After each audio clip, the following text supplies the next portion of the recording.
Hello and welcome to a new episode of FI News Review.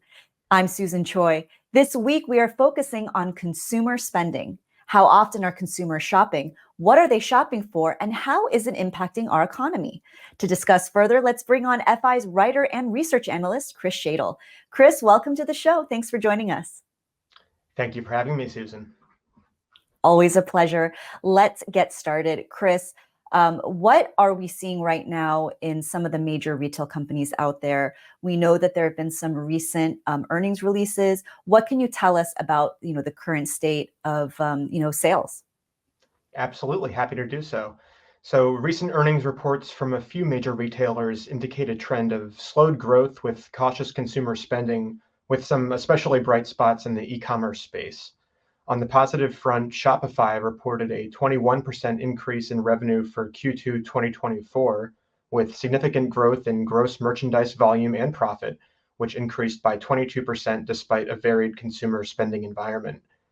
Amazon released its second quarter report last week, delivering mixed results. While earnings per share exceeded expectations, revenue fell short of forecasts. The company attributed the sales decline to external factors such as the Olympics and news coverage.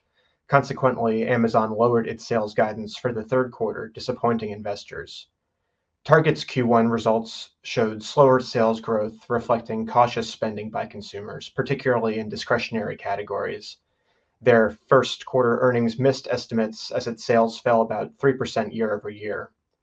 Walmart's Q1 results reported modest revenue growth with a focus on essentials, indicating cautious consumer spending but stable performance in grocery sectors, beating both quarterly earnings and revenue estimates.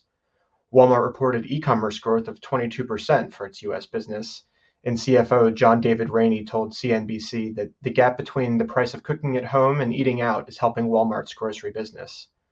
Overall, these results highlight a theme of cautious consumer behavior affecting retail growth, with e-commerce continuing to perform perhaps surprisingly well.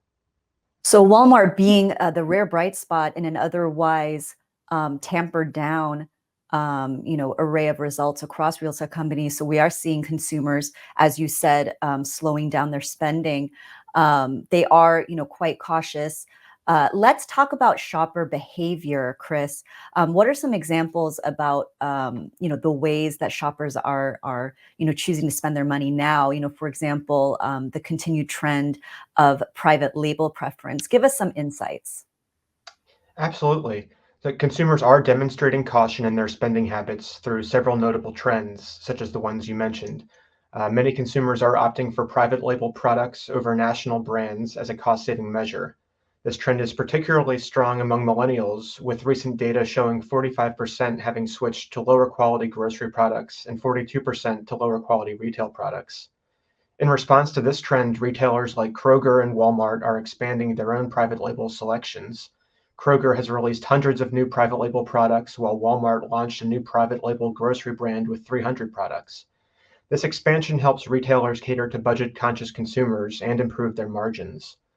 On the discount retailer front, stores like Trader Joe's and Aldi continue to perform well as consumers seek more affordable shopping options. These retailers offer a wide range of private label products that appeal to cost-conscious shoppers, contributing to their sustained success in a competitive market. Overall, these trends reflect a broader consumer shift towards more economical purchasing decisions, driven by economic pressures such as inflation and changes in disposable income. Yeah, definitely seeing Trader Joe's and Aldi's, as you mentioned, two big brands that continue to get a lot of sales there. So we are seeing, although there is slowed growth across categories in the economy, we are seeing definite slowed growth in the food industry. Bankruptcy is happening. We know about 𝗂𝗶𝗶𝗹, the bankruptcy there, and then also the sale of Rubio's in terms of, restaurant business. Chris, let's talk about that dreaded R word, recession. Taking a step back here and looking at the overall economy, what are experts saying about our chances for recession? Well, Susan, the short answer is no one has a magic crystal ball to predict anything with certainty, and many analysts have been saying a recession is just around the corner for years. That being said, Statista pegs the current odds of an imminent recession at just over 50%. And JP Morgan, perhaps a bit more optimistically, forecasts a modest 0.7% GDP growth, indicating a potential soft landing rather than a full recession. Consumer spending is likely to slow due to diminished savings, plateauing wages, and increased financial pressures, such as the restart of student loan payments. While the US economy is experiencing slowed growth, the combination of moderating inflation, potential interest rate cuts, and strong labor market fundamentals suggests that a recession could be avoided in the near term. However, continued caution in consumer spending and external economic pressures mean that the situation remains fluid, with the potential for changes depending on future economic developments.